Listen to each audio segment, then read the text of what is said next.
Hey everybody, welcome to this week's Star Report. This is Jason, and today is July 27th, 2022. It is a Wednesday here in Brenham, Texas, where I am broadcasting from here at my shop, New Dimensions Crystals and Reiki. And the Star Report this week seems to be rather mild, but we'll see how that makes you feel. Today, starting today, Wednesday, is the first cosmic occurrence, and that's more of a calendar date kind of occurrence. It's a numerological activity day, so it's a 22 master day, and so those 22 master days really are energy broadcasts where you can sort of take from or get extra oomph, or if you're in midweek, like a lot of us have a lull in the middle of Wednesday, what about effort for working, or just continue through the week till we can get to the weekend. That Wednesday dip is going to be lessened by this power of the 22 Master Day, where you can really sort of take charge and make decisions and not say so much when you're doing a Star Report. And so that'll be really good with this energy for today. Just go ahead and embrace that and really think that that energy sort of grants you not can't fail, but less likely to fail. So you should see the desire or the ability to choose more boldly with your energy or whatever's going on in your life right about now. And so that's good. And then we're going to sort of move into solar weather before we start to talk about the other things, because the sun has been rather quiet. So the coronal hole streams have been rather small, and the solar flaring with eruptions have not been Earth facing, or if they have, they've been small. And so it was last week was the last time we had a small CME, coronal mass ejection, solar flare come and hit the Earth. And so that was kind of a minor thing, but it should be in a lull for the next couple of days, probably the entire week, but there could be something that develops towards the end of the week or towards next Wednesday. And so the coronal hole stream and the solar flares usually create a tension on the surface of the planet or the Earth's crust, which causes seismic activity. And so there has been low seismic activity for a couple of days until yesterday, when the Earth finally broke loose and had a couple of big earthquakes, I believe, in Indonesia. So if you're close to fault lines or some places where earthquakes are prevalent, you should sort of pay attention that there might be some seismic activity. And that seismic activity can, also be invigorating or give you energy, right? Everything that moves is energy that you can harness if you're paying attention to it and you use it in a focused way. So even that energy of the planet vibrating like that, sometimes even that basic Schumann resonance, which is the hum of the Earth that can be measured, is something that you can ground yourself into and use for energy during the week. And so that's today. The sun should be pretty quiet for the next week or so, 5 or 6 days. We'll see. Which brings us to tomorrow. Tomorrow is Thursday here, Thursday the 28th. And that is when Jupiter officially goes into retrograde. And, how does a big planet slow down and move the opposite direction as Earth's located? Sometimes that takes 24, 48, 72 hours to sort of all happen. So right today would be the beginning of that. Last week you might have started to feel it was happening, but definitely by tomorrow, Thursday, it should be in full retrograde. And so Jupiter being in full retrograde, Jupiter is the planet of abundance, energy, and can be the energy where we make over things, where we make new decisions and create new pathways for ourselves, because Jupiter's so large.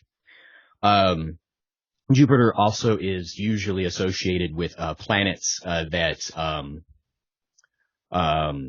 consume a lot. So basically it's made up a whole bunch of other things, right? So this energy, this abundance that Jupiter is going to bring could be really something to focus on, of what has made you what you are up until this point, and then how can you harness that energy, good or bad, happy or traumatic, to sort of power your way through to make this new pathway for you that Jupiter is going to allow us to do. And so retrograde just means that it's reversing according to Earth's location as we're spinning around the sun. And Thursday will also be the peak of what they call the Delta Aquarids, which is a meteorite shower. I didn't double check the place in the sky that you'd want to look at those, but I know that there was a great meteor that flew over Texas and turned really bright green somewhere over the Austin, Texas area. And so look to the skies and sort of see that kind of that connection with those meteors and stuff like that. Really, it's a heart opening. It's a conscious expanding event. So if you can go ahead and try to do that on purpose instead of by accident, or see the replay on TV. So, get out, and if it's not a cloudy day and you can look up into the stars, go ahead and just, see where you can see those in the sky. Maybe they're not. Maybe you can watch a live feed someplace else if you can't see them from where you're at, which leads us into, I guess that would be Thursday, which is going to lead us into the understanding that there are going to be 5 planets retrograde. So that's where the intensity sort of hits, where not only is one planet, the really large planet, Jupiter, in retrograde, but it's adding to Pluto. And just for a reminder, if you haven't seen the other shows, Pluto is about transformation and rebirth. Saturn is also in retrograde, which is about rules, ambition, discipline.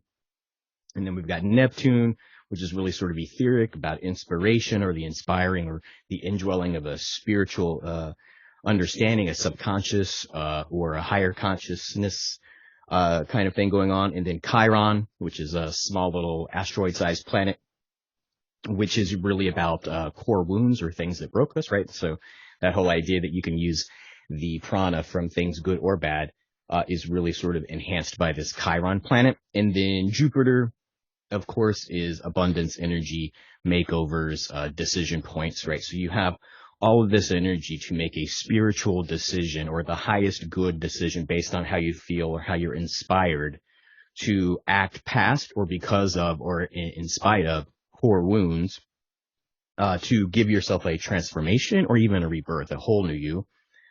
And, really live by your own rules and sort of put into place a discipline which not only continues to move you forward, but brings about what you're trying to change into. So that would be pretty cool stuff.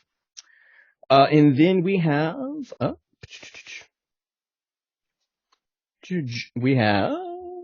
July 30th, which, is going to be, I think that's Monday. We're going to be into a end of the month, August 1st kind of stuff. And so when we get into that August 1st kind of energy, it really is sort of a review of the last 30 days, right? So if July has been intense, we're heading into the new moon, which I also think is Friday, right? So that when that new moon is over, right, things stretch about 3 days. So new moon and Jupiter are happening on the same day. And after the new moon is sort of, come out and start to be bright again, or have some light to it, is when we have this review of what happened in July. Not that what happens in July stays in July, but what happened in July, and how can we sort of grow with this energy of these 5 retrogrades to sort of do that. And so I think when you're going to look back over your month of July, it might have been intense. You might have not had time to put your head above water. But when you look back, you're going to see that you really did a lot of 3D work, right? So your job, your career, even despite what's happening in the culture, your finances might even be in a place where you thought they wouldn't be because of all of the worry. And then even spiritually, you'll sort of look back and things won't be as bad as you remember them, or you'll have done so much good work and feel a lot better about yourself after having this new moon happen. And then that's really going to be it for the week. This new moon energy, this Jupiter energy, the 5 retrogrades, and then just sort of going into the new month and taking a breather and going, which kind of leads to August, which we are in the sign of Leo now.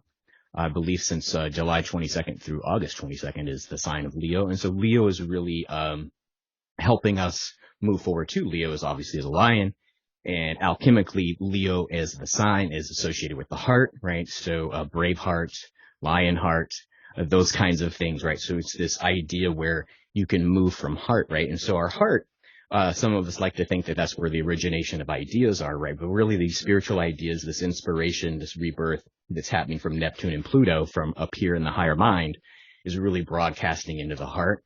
And that heart is really sort of funding your solar plexus in your body to actually be able to act on these higher ideas, these higher mind things, these spiritual experiences.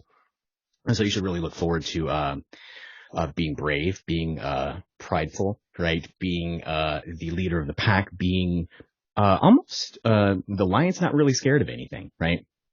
And so alchemically also the lion brings us on August the 8th, so 8/8, brings us the Lion's Gate. And so Lion's Gate is really usually what people in the metaphysical world have as this big energy portal where we can sort of use these 5 planets to get even larger.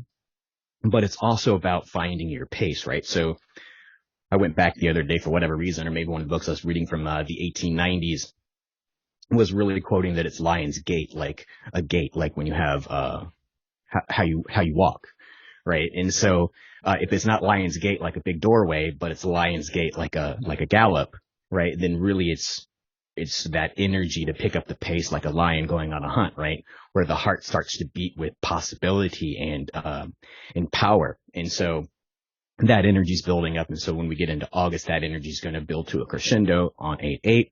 And so that energy might start to be affecting you already because we're already in the sign of Leo. So go ahead and pay attention to that. And maybe that will even help you inspire this work that these 5 planetary retrogrades have us going into. So product plug. I made some new Florida water, which is just sort of some clearing spray and some activating spray for spiritual practices that I make myself here at the shop. And I just made a new Lion's Gate batch. So if you want to come by the shop, I don't ship. So come by the shop and see if that is something that might work for you. Until then, I think that is everything for this week. And I wish you, like and subscribe on the YouTube channel if you could. Share and like on the social media you find this on. And until next week, then, I'm wishing you many blessings.